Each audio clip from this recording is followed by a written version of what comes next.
Hello मेरे प्यारे साथियों, स्वागत है आप सभी का हमारे यूट्यूब चैनल सत्येंद्र गुरुजी पे। दोस्तों, आज के इस वीडियो में हम लोग मैथ के कुछ इंपॉर्टेंट प्रश्न पढ़ेंगे जो हमारा पार्ट नंबर 49 होगा दोस्तों, जो आने वाले सभी परीक्षाओं के लिए काफ़ी इंपॉर्टेंट है। इसीलिए आप लोग वीडियो के अंत तक जरूर बने रहेगा, ठीक है। और आपको एक बात बता दूं दोस्त, आप चाहते हैं इन सभी क्वेश्चनों का पीडीएफ हमको मिले ना, तो इस वीडियो के डिस्क्रिप्शन में मेरा टेलीग्राम चैनल है और व्हाट्सएप चैनल है, आप जाकर वहां से ज्वाइन हो सकते हैं, ठीक है। और आप चाहते हैं कि सारा वीडियो पार्ट वाइज हम देखें, तो इस वीडियो के हमने डिस्क्रिप्शन में वहां पर प्लेलिस्ट भी बना दिया, जाकर आप वहां से सारे वीडियो को सीक्वेंस वाइज देख सकते हैं, ठीक है। तो चलिए, मजेदार क्वेश्चन के लिए ऐसे ऐसे हम आपके लिए वीडियो लाते रहते हैं। तो चलिए शुरू करते हैं सवाल नंबर 1 तक। सवाल नंबर 1 आप लोगों के सामने बढ़िया सा प्रश्न है, ध्यान से सुनेंगे। कह रहा है, क्या कह रहा है, 16 आदमी किसी काम को 35 दिन में करते हैं, तो कितने दिन में 25 आदमी उसी काम को कर लेंगे। आपके सामने CBT2 का मतलब एक जो एनटीपीसी में दो परीक्षा होते हैं, एक CBT1 और एक CBT2, यानी कुल मिला के आप कह सकते हैं पीटी प्लस मेंस। तो ये मेंस में इस सवाल को पूछा गया है 2017 में, तो इसको आप हल्के में ना लीजिएगा, क्योंकि 17 का क्वेश्चन ज़्यादा पुराना हो गया। मेरे दोस्त, रेलवे बार बार एग्जाम कराता ही नहीं है। देखो ध्यान से, यहाँ पर 17 का क्वेश्चन है, लेकिन क्वेश्चन थोड़ा सा इंटरेस्टिंग भी है। यहाँ पर एक बात हम लोग सीखने वाले हैं, इसीलिए हमने इस क्वेश्चन को यहाँ पर रखा। यहाँ पर एक फॉर्मूला होता है, आप सभी को जानते होंगे, M1 D1 बाटा में होता है W1 बराबर होता है यही सेम चीज M2 D2 बाटा में होता है W2। M से मैन, D से डे, W से वर्क, यानी आदमी, दिन, और यहाँ पर W बराबर वर्क, ठीक है। ये रिलेशन होता है। तो यहाँ पर यही फॉर्मूला को हम लगाकर इस क्वेश्चन को सॉल्व करेंगे। क्वेश्चन जो बोला है उसको लिखेंगे, एक आदमी किसी काम को 16 आदमी किसी काम को 35 दिन में करते हैं। कितना आदमी? 16 आदमी 35 दिन में। तो यहाँ पर केवल M1 और D1 से काम चल जाएगा। ये बराबर हो जाएगा M2 D2 की, यही फॉर्मूला यहाँ पर लगेगा, ठीक है। M1 बराबर यही फॉर्मूला लगेगा। क्या है फॉर्मूला? है M1 D1 बराबर हो जाएगा M2 और D2 के। बस यही फॉर्मूला लगाओ, आपका आंसर निकल जाने वाला है, ठीक है।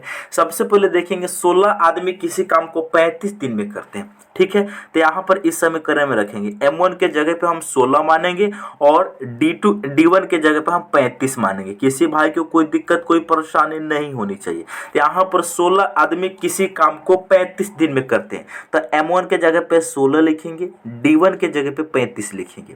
ये बराबर होगा दोस्त M2 और D2 के, ठीक है।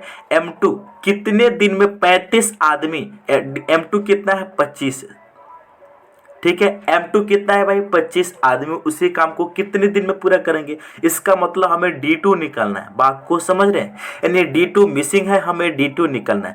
अब देखो दोस्त, कटा देंगे इसको। कटाने का तरीका हो कि बराबर के इस साइड और बराबर के इस साइड में जो सेम चीजें होती है उसे आप काट सकते हैं, ठीक है। सबसे पहले हम 5 से काटेंगे, 25 कटेगा 5 बार में। यहाँ पर 5 से 35 कटेगा 7 बार में। समझ रहे हो? समझ रहे? और चीज कोई कटने वाला है? नहीं कटने वाला है। तो 16 को मैं 7 से गुना करूंगा और 5 से डिवाइड करूंगा, ठीक है। तो 16 गुना 7 कितना हो जाएगा? 16 पचे 80, 16 96, 16 7 112, यानी कि D2 बराबर कितना हो जाएगा भाई? 112 अपान में हो जाएगा 5, ठीक है। मेरे दोस्त, 5 से भागा देने के लिए आपको करना है, 5 से भागा देने के लिए आपके लिए थोड़ा टफ होगा, तो आप ऊपर नीचे 2 से गुना कर सकते हैं। जब 2 से गुना कर देंगे तो नीचे 10 बन जाएगा, एक अंक के बाद दशमलव लग जाएगा, ठीक है। और 112 को जब 2 से गुना करेंगे तो 2 दूनी 4 होगा, ये 2 होगा, 2 होगा, 224 अपान 10 होगा, यानी कि एक अंक के बाद दशमलव लग जाएगा, 22.4 इस सवाल का आंसर होगा। या आप चाहो तो 112 को 5 से डिवाइड करोगे तो सेम चीज यही आएगा, ठीक है। तो इस तरह से कैलकुलेशन सीखना है मेरे दोस्त, ठीक है। आप कितना भी बड़े बन जाएंगे, कितना भी आपके पास नॉलेज होगा, अगर ऐसे छोटे छोटे आपके पास नॉलेज नहीं है ना, तो आप क्वेश्चन को जल्दी कर ही नहीं सकते। 112 को 5 से डिवाइड करने में समय लगेगा कि नहीं, इसलिए हमने क्या किया, 2 से ऊपर नीचा गुना कर देंगे तो नीचे में 10 बन जाएगा, और 10 बन जाएगा तो एक अंक के बाद दशमलव हम लगा देंगे। इसका आंसर ऑप्शन डी होगा। उम्मीद है कि आप समझ गए होंगे। आगे बढ़ा जाए, चलिए अगला सवाल। नेक्स्ट सवाल आपके लिए ये भी बढ़िया क्वेश्चन है दोस्त, ध्यान से सुनिएगा, बहुत ही इंपॉर्टेंट, मोस्ट इंपॉर्टेंट क्वेश्चन। मेरे दोस्त यहाँ पर बोला गया कि निम्नलिखित व्यंजक का मान ज्ञात कीजिए। ठीक है, निम्नलिखित व्यंजक का मान ज्ञात कीजिए। एनटीपीसी में पूछा गया सवाल है। देखेंगे यहाँ पर किस में पूछा गया भाई, एनटीपीसी में। आपको किस तरीका से सॉल्व करना है दोस्त, ध्यान से सुनेंगे। यहाँ पर देखेंगे +1 है, इसको आप होल्ड पे रखेंगे, यानी इसको आप भूल जाएंगे थोड़ी देर के लिए। आप इनको केवल सॉल्व करेंगे, यहाँ से लेकर यहाँ तक वैल्यू को केवल आप सॉल्व करेंगे। ठीक है, यहाँ से लेकर यहाँ तक जो भी डाटा दिया है इनको आप सॉल्व करेंगे और लास्ट में +1 कर देना। तो इसको सॉल्व करने के तरीका हमने बता रखे। क्या तरीका, अच्छा यहाँ पर देखो 1.1/4 दिया है, इसको सॉल्व करके 2 के साथ पहले सिंप्लीफाई कर लो। ठीक है, तब जाके वो ट्रिक लगाना। यहाँ पर जब हम इनको सॉल्व करेंगे इस सभी को, तो कितना मिलेगा भाई, यहाँ पर हम कितना मिलेगा 2 प्लस यहाँ पर हो जाएगा 1/, ये कितना होगा 2। जब 1.1/4 को सॉल्व करते 4 एकम 4 और 1 5/4 मिलेगा। कितना मिलेगा, इसका वैल्यू जो टोटल है इसका वैल्यू कितना आएगा, इसका वैल्यू आएगा 5/4। जो 5/4 है 2 के नीचे है, 5/4 है, तो ये पलट जाता है तो 4 ऊपर चला जाएगा, तो 4 2 के साथ गुना हो जाएगा। तो ये कितना हो जाएगा, कितना हो जाएगा भाई, ध्यान से सुनिए, कितना हो जाएगा 1 प्लस ये हो जाएगा 4 दूनी 8/5। समझ रहे हैं, लास्ट में +1 है। अब इनको तुम सॉल्व कर सकते हो। इतना सा क्वेश्चन है आपके पास दिया हुआ है, आप इसको सॉल्व कर लेना। ठीक है, तो इसको डायरेक्ट आप ट्रिक से कैसे सॉल्व करेंगे, या फिर ट्रिक से सॉल्व ना करके बेसिक क्वेश्चन है आप आसानी से भी कर सकते हैं। चलो इनको सॉल्व करोगे तो कितना होगा, 5 एकम 5 और 8 13/5, 13/5 ये पलट जाएगा तो 5/13 हो जाएगा। समझ रहे हो, देखो 5 एकम 5, समझ रहे हैं, 5 एकम 5 और 8 13, 13 बटा कितना हो जाएगा 5। जब 13/5 को हम सॉल्व करेंगे तो यहाँ पर चला जाएगा 5 और यहाँ पर टोटल के नीचे बच जाएगा कितना 13 बच जाएगा। 13 दूनी 26 और 5 कितना हो जाएगा 31/13, 31/13 हो जाएगा। समझ रहे हो, चलो कोई दिक्कत नहीं, आपको अलग लिख कर समझाना होगा तब जाके तुम समझोगे। हमने आपको क्या बोला, इनको जब आपने सॉल्व किया तो 5/4 आया। ये 2 के साथ जब रिलेशन बनाएगा तो कितना बन जाएगा, ये बन जाएगा, यानी इनका टोटल वैल्यू कितना हो जाएगा, इनका टोटल वैल्यू हो जाएगा भाई कितना 8/5 हो जाएगा। बात को समझिए, कितना हो जाएगा 8/5। कोई दिक्कत। अब कुल मिला के हमारे पास कितना सा सवाल रहा, हमारे पास सवाल रहा 2 + 1/1 + 8/5, यानी इनके स्थान पे हम कितना रखेंगे 8/5 रखेंगे। अब हमारे पास 2 स्टेप है, पहला स्टेप में +1 किया गया है, दूसरा स्टेप में +2 किया गया। तो इस क्वेश्चन को हम नीचे से सॉल्व करते हैं, बेसिक तरीका, बिल्कुल बेसिक तरीका सीखेंगे। पहला स्टेप में क्या हुआ है, 1 में प्लस हो रहा है 8/5। किसी भाई को कोई दिक्कत। अब बहुत सारे दोस्त का डाउट होगा कि सर 8/5 कहाँ से आया।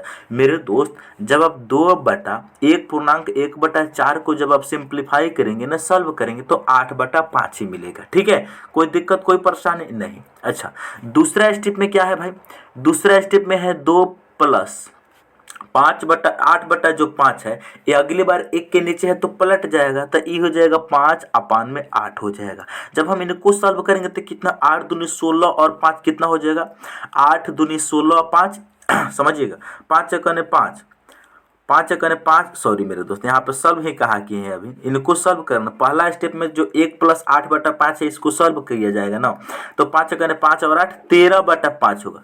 इनको सॉल्व करने पर कितना आएगा 13/5। अगली बारी 2 के साथ में क्या रिलेशन बनाएगा, पलट जाएगा 5/13 हो जाएगा।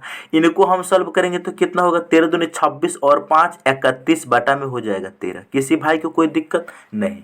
और तीसरा स्टेप में क्या होगा दोस्त, तीसरा स्टेप में जो ये होगा, ध्यान से समझिएगा, तीसरा स्टेप में क्या होगा, जो भी डाटा आया है ना भाई, देखो जो तीसरा स्टेप में जो भी डाटा आया है, क्या डाटा आया है 31/13, ये 31 पलटेगा नहीं क्योंकि फाइनल स्टेज है, तो 31/13 जो रहेगा 31/13 रहबे करेगा। समझिएगा 31/13 रहेगा। ठीक है, और +1 दिया है तो +1 के साथ सॉल्व कर लेंगे तो कितना होगा, कितना होगा 31 + 13 कितना हो जाएगा 44/13। 44/13 इस सवाल का आंसर ऑप्शन बी होगा। हम उम्मीद करते हैं कि आप इन सवाल को बेहतरीन तरीका से सॉल्व कर लिए होंगे। करेंगे। मेरे दोस्त ये तो हो गया हमारा बेसिक तरीका। अगर आपको ट्रिक से डायरेक्ट सॉल्व करना है तो क्या करेंगे, सेम प्रोसेस, आप +1 को बाद में कर लेना, इसको अभी होल्ड पे रख दो। हमारे पास केवल इतना सा समीकरण है। ये भी समीकरण में क्या है, 2 + 1 बटा 1 + 2 बटा 1/1/4 है। जब हम ये पूरे को सॉल्व करेंगे, पूरे को, तो इनके स्थान पे हम कितना लिख सकते हैं, अभी आप लोगों को बताया था, इनको लिख सकते हैं 8 में कितना 5। ठीक है। अच्छा, इनको आपने अभी होल्ड पे रखा है। हमने इसको क्या प्रोसेस बताया था, जो भी यहाँ पर फ्रैक्शन दिया जाता है उसको पहले लिख लेना। ठीक है, पहले 8 दिया है तो 8 को लिखेंगे, बाद में 5 दिया है तो 5 को लिखेंगे। किसी भाई को कोई दिक्कत, कोई परेशानी नहीं होनी चाहिए। अब देखो, यहाँ पर +1 है, यहाँ पर +2 है, तो आपको क्या करना है, यहाँ पर पहले 1 लिखना है, फिर जाके 2 लिखना है। यहाँ पर प्लस है तो प्लस लिखेंगे, यहाँ पर प्लस है तो प्लस लिखेंगे। ठीक है। अब हमारा सॉल्व करने का तरीका क्या होता है, इसको इसमें गुना करते हैं, पीछे वाले को ऐड करते हैं, तो ये हो जाएगा 1 से 5 में गुना करेंगे, 1 से गुना करेंगे 5 में 5, 5 में पीछे वाले को जोड़ेंगे, कितना मिलेगा भाई, 13 मिलेगा। समझ रहे हैं, 13 मिल जाएगा। अब देखो 13 को हम सॉल्व गुना करेंगे 2 के साथ 26, 26 में 5 को हम जोड़ेंगे 31 होगा। अब देखो यहाँ पे 2 प्लस के साथ है, तो ये लास्ट वाला जो आया है इसको ऊपर लिखेंगे, कितना है 31। इसके पीछे कितना आया है 13, तो इसको नीचे में हम 13 लिखेंगे। और यहाँ पर फाइनली क्या है भाई, +1, एक छोरे थे तो +1 सॉल्व कर लेंगे। जब इनको आप सॉल्व करेंगे दोस्त, इनको आप सॉल्व करेंगे तो नीचे में एलसीएम 13 आ जाएगा। यहाँ पर बचेगा 31 अब +13, 31 + 13 कितना हो जाएगा, 44/13। अगर इतना भी फ्रैक्शन आप सॉल्व नहीं कर सकते हैं दोस्त, तो आपको पढ़ने से फिर फायदा क्या है, इसलिए इसका राइट आंसर ऑप्शन बी होगा। तो इस तरीका से आपको ट्रिक से करना है। ठीक है, केवल इसको लिखिए और गुना भाग करते चलिए, आपका आंसर निकल जाने वाला है। ठीक है, चलिए अगला सवाल। अगला सवाल कह रहे हैं √14, 28, 84 का मान ज्ञात कीजिए। एनटीपीसी 2021 का सवाल है। सबसे पहले इसको हम वर्गमूल लेंगे। वर्गमूल कैसे लेते हैं हम आपको यहाँ पर सिखाएंगे। जैसे 14, 28, उसके बाद में क्या है 84 है। आपको मैं बता दूं, यहाँ पर इकाई के स्थान पर कितना है 4 है। इकाई के स्थान पर कितना है 4 है। हम सभी को बहुत ही अच्छे तरीके से जानते हैं, 2 का स्क्वायर करते हैं तो कितना आता है 4 आता है, और 8 का जब हम स्क्वायर करते हैं तो कितना आता है 64 आता है। इसका मतलब मेरे दोस्त, ये जो भी फ्रैक्शन दिया है इसका सॉल्व करने पर, सॉरी फ्रैक्शन बोल रहे हैं, ये जो भी डाटा दिया है इनका वर्गमूल लेने पर जो भी नंबर आए उसके लास्ट में या तो 2 होगा या लास्ट में 8 होगा, क्योंकि उसी के स्क्वायर करने पर लास्ट में 4 आता है। ठीक है, ये बात समझ के, तो इसका मतलब है दोस्त कि यहाँ पर इकाई के स्थान पे 4 है, तो इसका मतलब लास्ट के स्थान पे या तो 8 आएगा या फिर 2 आएगा। ठीक है, दूसरा स्टेप है कि इसको हम लास्ट से 2 अंक को हम भूल जाएंगे, लास्ट से 2 अंक को हम भूल जाएंगे। ठीक है, अब हमारे पास कितना बचा 14 सा 28। अब हमारा जो तीसरा स्टेप होता है वो क्या होता है, देखेंगे ध्यान से।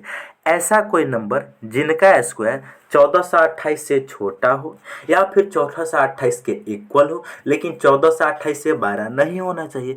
तो हम सभी कोई जानते हैं दोस्त, 37 का स्क्वायर कितना होता है 1369 होता है। ठीक है, 37 का स्क्वायर 1369 होता है, और 38 का स्क्वायर कितना होता है भाई, 38 का स्क्वायर होता है 1444। ठीक है, तो ये बताओ 1369 1428 से छोटा है, लेकिन 1444 जो है वो 1428 से ज़्यादा है, तो हम इसको नहीं लेंगे। हम किनको लेंगे, 37 को। इसका मतलब यहाँ पर 37 आ जाएगा। समझ रहे, 37। अब बताओ हमारे पास दो आंसर आ गया। या तो मेरे दोस्त 372 का स्क्वायर रहा होगा या फिर 378 का स्क्वायर रहा होगा। ठीक है, अब इन दोनों में से कंफर्म कैसे करते हैं कि आंसर कौन सा होगा। मेरे दोस्त इस क्वेश्चन को करने के लिए लास्ट में 2 नहीं है, तो इसका मतलब 378 ही आएगा, क्योंकि इकाई के स्थान पर केवल यहाँ भी 8 है, यहाँ भी 8 है, यहाँ भी 8 है, 2 है ही नहीं, तो ये नहीं होगा।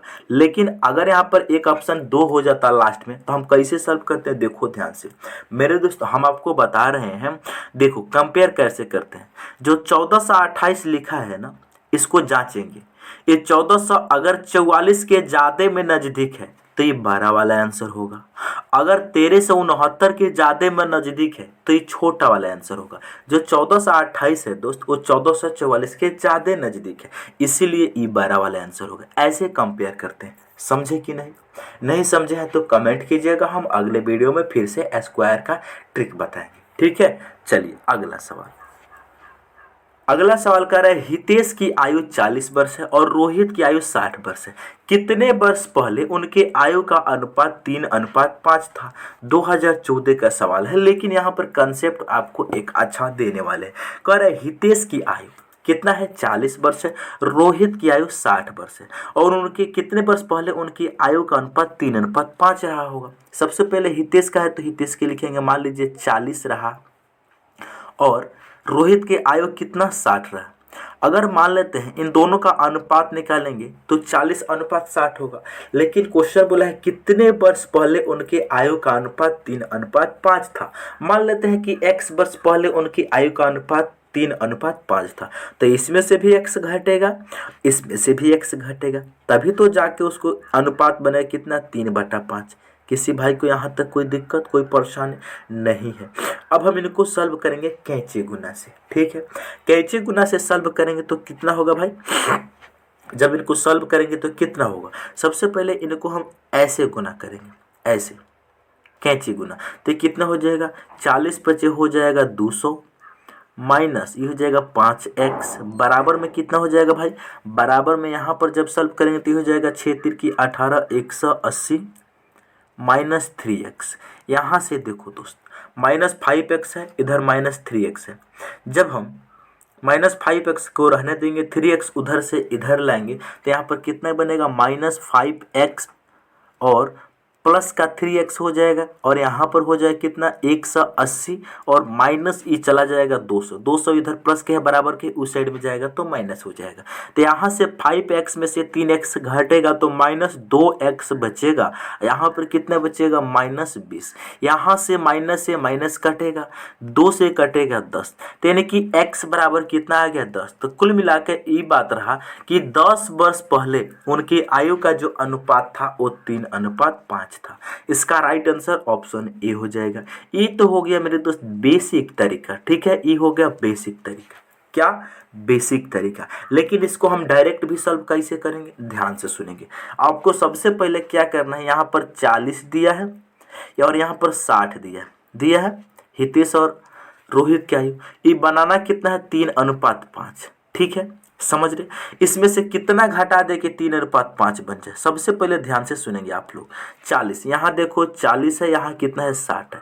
अगर हम मान लेते हैं ऑप्शन बी को लेते हैं तो ऑप्शन बी दोनों में से इसमें से भी 5 घटा देंगे, इसमें से भी 5 घटा देंगे, कितना आ जाएगा 40 में से 5 जाएगा 35 बचेगा और यहाँ पर 60 में से 5 जाएगा 55 बचेगा। 5 से इसको काटेंगे तो 5 से 35, 5 से 11 बार में 7 अनुपात कितना आया 11, जबकि आना कितना चाहिए 3:5। इसका मतलब ये ऑप्शन नहीं होगा। अब हम दूसरा ऑप्शन को लेते हैं, यहाँ पर ऑप्शन ए को लेते हैं। तो ऑप्शन ए क्या है, यहाँ पर 40 दिया है और यहाँ पर कितना दिया है 60 दिया है। इस तरीका से आपको एग्जाम में करना है दोस्त, यही बात हम आपको समझाना चाह रहे थे।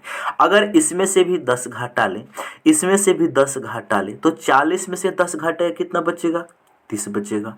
यहाँ 60 में से 10 घटेगा 50 बचेगा। 1 0 से 1 0 कैंसिल हो जाएगा, यहाँ से बच जाएगा 3:5।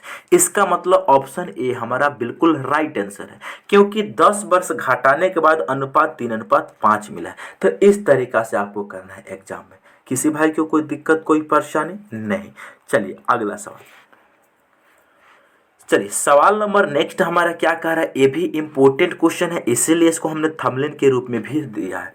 कह रहा है 777 1/5 प्लस 3 बार 7 2/5 प्लस 3 बार 7 3/5 प्लस 3 बार 7 4/5 का मान ज्ञात कीजिए।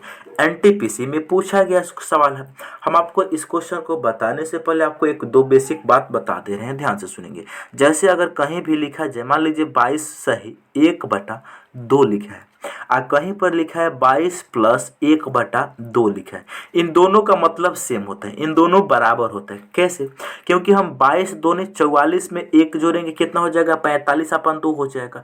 उसी प्रकार से तो इसको भी सॉल्व करते हैं, इनके नीचे एलसीएम लेके सॉल्व करते हैं तो क्या होता है 22 दूनी 44 और 1 45/2, यानी इनके बीच में कुछ नहीं मेरे दोस्त प्लस छिपा होता है, ठीक है, इसी को शॉर्ट में लिखने का एक तरीका मैथ में बना दिया गया। ठीक है, 22 सही 1/2 का मतलब 22 प्लस 1/2 है। ठीक है, वही लॉजिक यहाँ पे लगेगा। यहाँ पर जैसे लिखा है 3 बार 7 1/5, तो इसका मतलब क्या हुआ है, दब है जो 3 बार 7 है इसको प्लस अलग है और 1/5 अलग होगा। इस प्रकार से सभी जगह इस प्रकार से होगा। तो यहाँ पर जब सब जगह एक इसी प्रकार से होगा, 3 बार 7 यहाँ, 3 बार 7 यहाँ, 3 बार 7 यहाँ, 3 बार 7 यहाँ, यानी जो 3 बार 7 है ये 4 बार आया।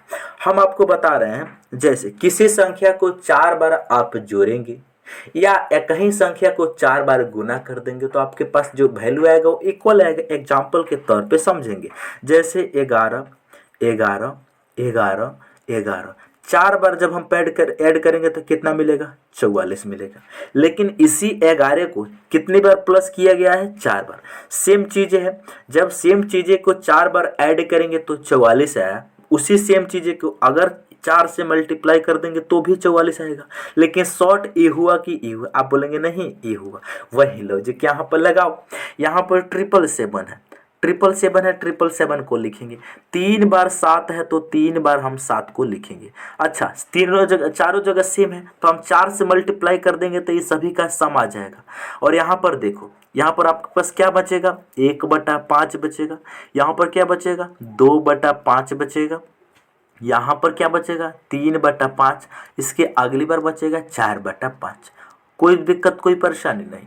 अब देखो दोस्त, यहाँ पर प्लस करो, यहाँ सभी का बेस समान है तो 5 एलसीएम होगा। यहाँ पर डायरेक्ट इनको आप जोड़ सकते हैं, 1 प्लस 2 प्लस डायरेक्ट आप जोड़ सकते हैं, कोई दिक्कत नहीं। सभी को जोड़ो, 1 में 2 जगह 3 और 3 6 और 4 10, इन सभी को जब हम जोड़ेंगे तो 10 मिलेगा। इनको गुना करेंगे, 7 चौका 28 के 8 हासिल कितना 2, 7 चौका 28 2 30 के 0 हासिल कितना 3, 7 चौका 28 और 3 31, 3108 आएगा। जब हम इस 10 को 5 से भागा करेंगे तो 2 बार में जाएगा। ठीक है, तो 3108 यहाँ पर पहले से था, जब 10 को 5 से भागा दिए तो 2 मिला कि नहीं।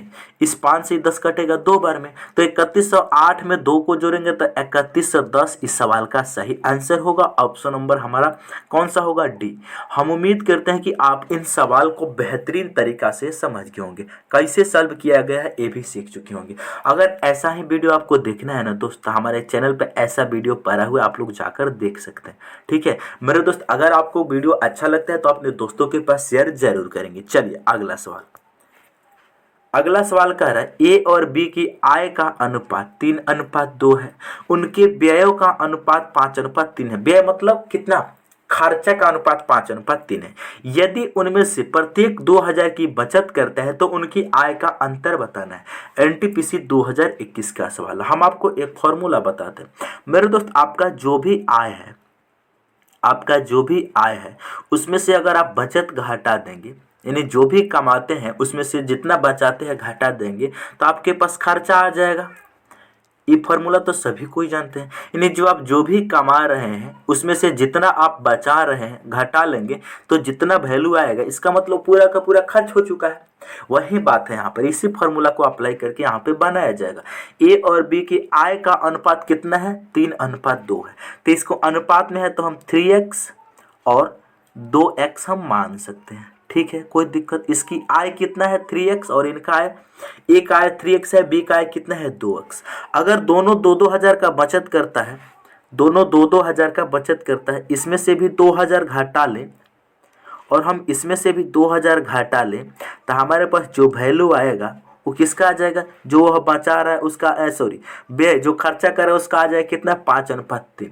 तो यहाँ पर हो जाएगा 5:3। बहुत सारा दोस्त करेंगे कि 5x और 3x क्यों नहीं माना। मेरे दोस्त x से तो x कट ही जाएगा ना, इसलिए हमने इसको नहीं लिखा। ठीक है, अब हम इनको कैसे गुना करके सॉल्व करेंगे तो कितना बनेगा दोस्त, ध्यान से सुनेंगे। इसको सॉल्व करेंगे तो 5 दूनी ये कितना हो जाएगा 10x माइनस ये कितना हो जाएगा 5 दूनी 10,000 हो जाएगा। कोई दिक्कत कोई परेशानी नहीं। इनको सॉल्व करें तो 3 3 9x माइनस कितना हो जाएगा 3 दूनी 6,000 हो जाएगा। अब देखो दोस्त, यहाँ 10x है, यहाँ 9x है, बराबर के इस साइड 9x आएगा तो 10 में से घट के x बचेगा। अच्छा, यहाँ माइनस का कितना है 10,000। यहाँ देखो दोस्त, सबसे पहले ध्यान से सुनेंगे, यहाँ कितना है माइनस का 10x है और यहाँ पर कितना है माइनस का 6x है। है ना। यहाँ पर जब ये आके घटेगा, समझिएगा कहीं गड़बड़ तो नहीं की, निगेटिव में वैल्यू आ रहा है, नेगेटिव में वैल्यू आ रहा है तो ध्यान से सुनेंगे। यानी 3x और 2x, इसमें से 2000 घटा है, इसमें से 2000 घटा है, तो अनुपात मिला 5:3। इनको जब गुना करेंगे तो 5 दूनी 10x माइनस 5 दूनी 10,000 बराबर 3 3 9x माइनस का कितना 6x। अब देखो 10x इधर माइनस क्या है, माइनस 6x उधर प्लस क्या है, बराबर के इस साइड में आएगा तो कितना आ जाएगा माइनस 4000। 4000 वैल्यू आएगा कि नहीं, बिल्कुल सही कहा आपने। तो अब बताओ आपके बीच अंतर पूछा, x का वैल्यू कितना है -4x। आप लोगों को अंतर बताना है दोस्त, अंतर नेगेटिव में ही आएगा वैल्यू, अंतर बताना है। तो इसका a का कितना है 3x, b का कितना है 2x। तो 3x में से अगर हम 2x घटा लेते हैं तो इन दोनों के बीच अंतर कितना आ जाएगा x, और x का वैल्यू जो आया है यही आंसर होगा। अंतर हमेशा पॉजिटिव में होता है, -4000 आया लेकिन अंतर हमेशा पॉजिटिव में आता है, इसीलिए ऑप्शन नंबर डी इसका सही आंसर हो गया। ये मेरे दोस्त यहाँ पर नेगेटिव में कैसे वैल्यू आ गया, इसको फिर से एक बार जांच करो। 5 दूनी 10x माइनस 5 दूनी 10,000, बहुत बढ़िया।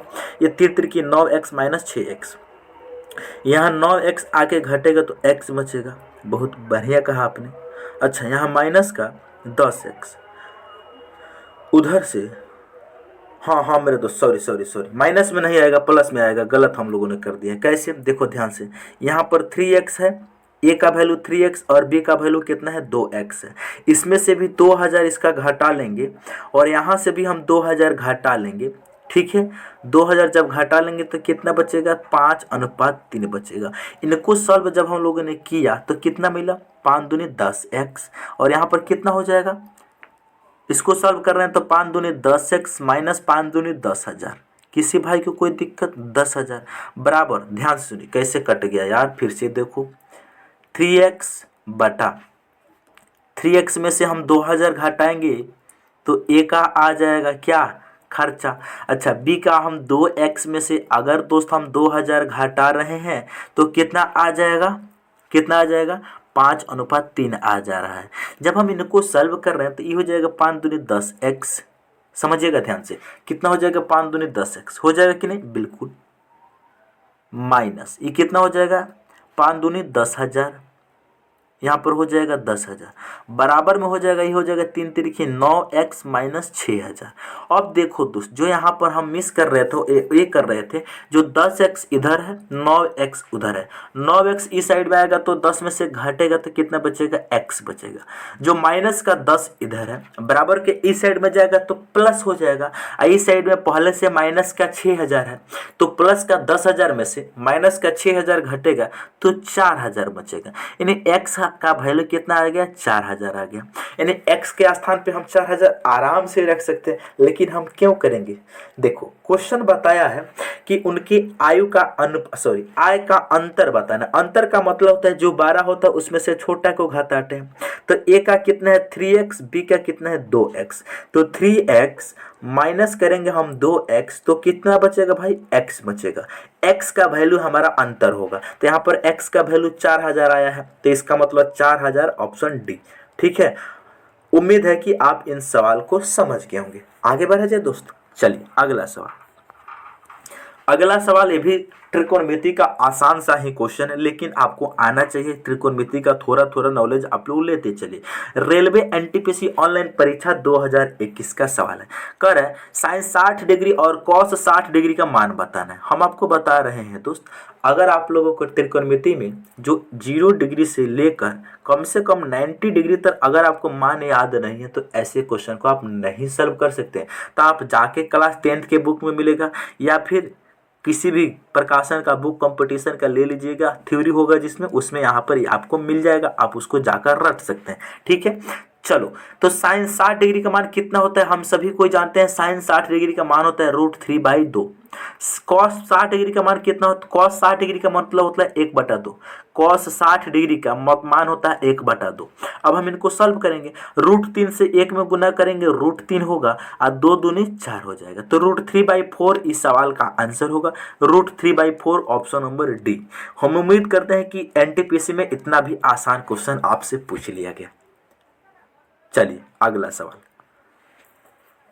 अगला सवाल है 1028 और 1441 का HCF क्या होगा, यानी मसा बताना है। NTPC CBT 2 का क्वेश्चन है मेरे दोस्त। आपको करना क्या है, ध्यान से सुनेंगे। सबसे पहले 10 से 28 को आप प्राइम फैक्टराइजेशन करेंगे। 10 से जो 28 है इनको आप प्राइम फैक्टराइज करेंगे तो कितना बार में जाएगा, ध्यान से सुनेंगे। ये 2 से जाएगा, 2 पचे 10, 2 दूनी 4, ये 4 बार में। फिर आप 2 से लगाएंगे तो 2 दूनी 4, यहाँ हो जाएगा 2 छक 12, यहाँ 2 दूनी 4। फिर आप 2 से लगाएंगे तो कितने बार में जाएगा, 2 एकम 2, 2 तिया 6, 2 एकम 2। ठीक है, यहाँ पर इनको हम लिख सकते हैं 10 से जो 48 आया है इनको हम लिख सकते हैं कितना, 2 के पावर 3, 2 3 बार आया है तो 2 के पावर 3 गुना 131 हम लिख सकते हैं। यहाँ देखेंगे उसी प्रकार 1441 को हम प्राइम फैक्टराइज करेंगे तो कितना बनेगा, यहाँ पर ध्यान से सुनेंगे। 14 से जो 41 है इनको हम प्राइम फैक्टराइज कर रहे हैं। 14 से जो 41 है इनको कीजिए, 2 से नहीं कटेगा, 3 से नहीं, 11 से कटेगा। 11 से कटेगा कितना बार में, 11 कम 11, यहाँ से चला जाएगा कितना 3, 34, 11 तिया 33 और यहाँ 33 और 1, 11 कम 11। इसको हम लिख सकते हैं 11 गुना 131। ठीक है, अब बताओ HCF क्या होगा। HCF क्या होगा इसमें, सबसे पहले हम HCF आपको बता देते हैं। HCF होता है हाईएस्ट कॉमन फैक्टर, जो इन दोनों में कॉमन हो वही हमारा HCF होगा। तो ये बताइए यहाँ पर कॉमन क्या है, 2 के पावर 3 यहाँ है लेकिन इसमें 2 है ही नहीं, इसका मतलब 2 के पावर 3 HCF होगा नहीं। यहाँ पर 131 भी कॉमन है और यहाँ पर भी 131 कॉमन है, इसका मतलब इसका HCF 131 हो जाएगा। ठीक है, आप चाहो तो भाग विधि से भी कर सकते हो। तो 131 किस ऑप्शन में दिया है, ऑप्शन सी में दिया है, तो इसका जो HCF होगा वो ऑप्शन नंबर सी हमारा सही आंसर होगा। ठीक है, हम उम्मीद करते हैं कि आप इन सवाल को बेहतरीन तरीका से भी सॉल्व कर चुके होंगे। चलिए अगला सवाल है, यदि √50 प्लस √128 बराबर √n है तो n का मान ज्ञात कीजिए। ग्रुप डी 2018 का क्वेश्चन है मेरे दोस्त। हम आपको बता देते हैं, जब भी कोई चीज रूट के बाहर भीतर होती है तो उसके रूट से बाहर निकालने की कोशिश करो। यहाँ पर आप 50 को लिख सकते हैं 25 गुना 2 लिख सकते हैं, 50 को लिख सकते हैं 25 गुना 2, प्लस यहाँ 128 को हम लिख सकते हैं 64 गुना 2 हम लिख सकते हैं। ठीक है, बराबर में कितने दिया है, √ दिया है n। यहाँ से देखेंगे 25 का वर्गमूल 5√2 हो जाएगा।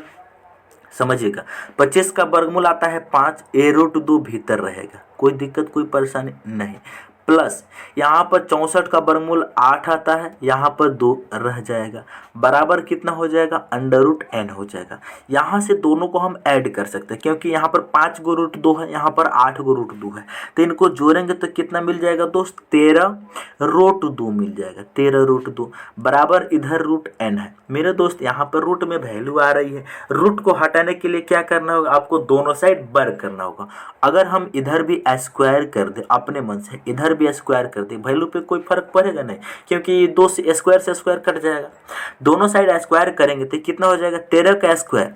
जब भी स्क्वायर के अंदर √2 को किसी भी रूट को 2 बार गुना होता है तो बाहर में 1 लिख सकते हैं, यानी √2 इन दोनों को गुना करते हैं तो बाहर में 1 बार हम 2 लिख सकते हैं। वही चीज़ें अगर यहाँ पर देखेंगे ध्यान से, यहाँ पर 13√2 और 13√2 है तो 13 का स्क्वायर हो जाएगा 169, समझे, 13 का स्क्वायर 169 हो जाएगा, और गुना कितना 2 हो जाएगा, बराबर में कितना n हो जाएगा। समझ रहे, स्क्वायर से रूट कट जाएगा। यहाँ पर √2 का 2 बार जब स्क्वायर होगा तो 2 बाहर आ जाएगा। अब हम 169 गुना 2 करेंगे, 9 दूनी 18 के 8 हासिल कितना 1, 6 दूनी 12 और 1 13 के 3 हासिल कितना 1, 2 एकम 2 और 1 3, 338 ऑप्शन सी इसका सही जवाब होगा। हम उम्मीद कर रहे हैं कि आप इन सवाल को भी समझ गए होंगे। आगे बढ़ा जाए दोस्त, चलिए लास्ट क्वेश्चन, यदि x बटा 2y बराबर है कितना 6/7 तो x माइनस वाई अपान x प्लस वाई प्लस 14/19 का मान ज्ञात करेंगे। यहाँ पर आपके सामने दिया है x अपान 2y का वैल्यू कितना है, 6/7 है। मेरे दोस्त आप ध्यान से सुनेंगे, आप कहीं से भी अगर x और y का वैल्यू निकाल लेते हैं तो आप इसमें पुट कर देंगे। मेरे दोस्त जब भी अगर लिखा रहे कहीं a/b बराबर मान लीजिए लिखा रहता है 2/4, ठीक है, या फिर 2/3 लिखा रहता है। तो ए का वैल्यू 2 होता है और बी का वैल्यू 3 होता है। कंपेयर कीजिए, ए ऊपर में है तो 2 ऊपर में है, बी नीचे में है तो 3 नीचे में, तो इसका कंपेयर करने पर ए का वैल्यू 2 होता है, बी का वैल्यू 3 होता है। इस प्रकार वहीं एक्स का वैल्यू 6 आया है, लेकिन 2y का वैल्यू 7 है, तो y का वैल्यू आ जाएगा किस में, नेगेटिव में आ जाए, सॉरी दशमलव में आ जाएगा। तो इसका मतलब है दोस्त, आप कैसे भी x और y का वैल्यू निकालो। यहाँ पर x है, समझिए x है, यहाँ पर 2y है, ये बराबर कितने दिया है भाई, 6/, में कितने दिया है, 7। आप कहीं से भी y का वैल्यू निकालो।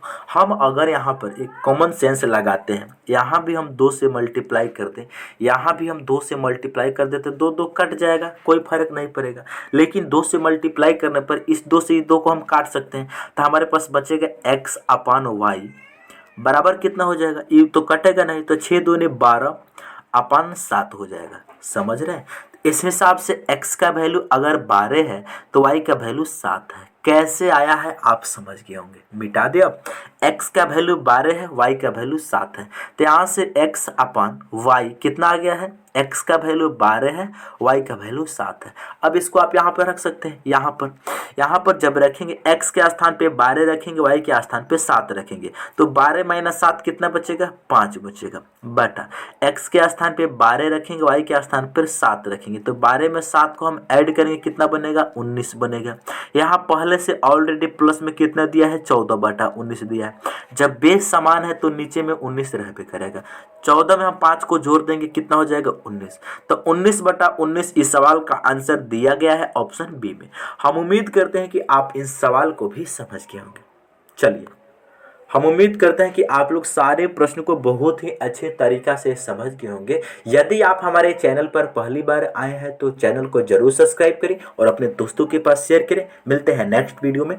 जय हिंद।